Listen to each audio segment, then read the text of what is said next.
më ke bërë që ta pëlqej jashtëzakonisht vajin tënd, më ke krijuar besim edhe mezi që po pres që ti marr 2 bidona, edhe atë sallatën e dimrit.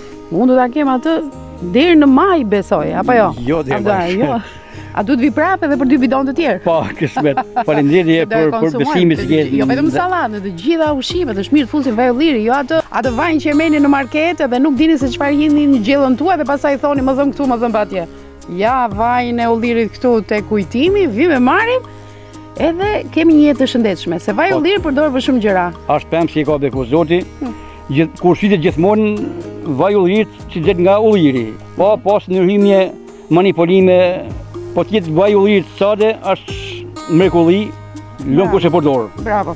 Shiko, unë do e marrë në këto bidona, do zgjedh edhe bidonin e vogël, ja të tregojmë të gjithë rishikuesit se dikush thot, a duhet ta marr të madhin me një herë? Jo, më ja marrim dhe këtë, pra për të gjithë rishikuesit ju më bëni këtë. Faktikisht është puna e ambalazhit, faktikisht nuk është e mira.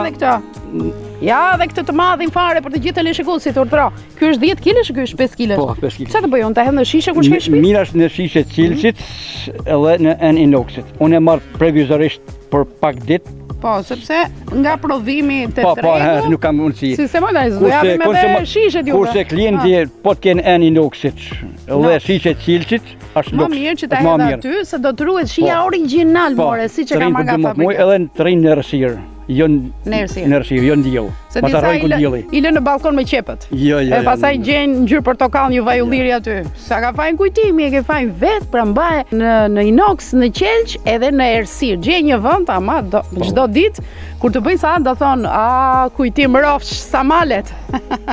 Ju më shënduar. Faleminderit. Ju bëf mirë ju.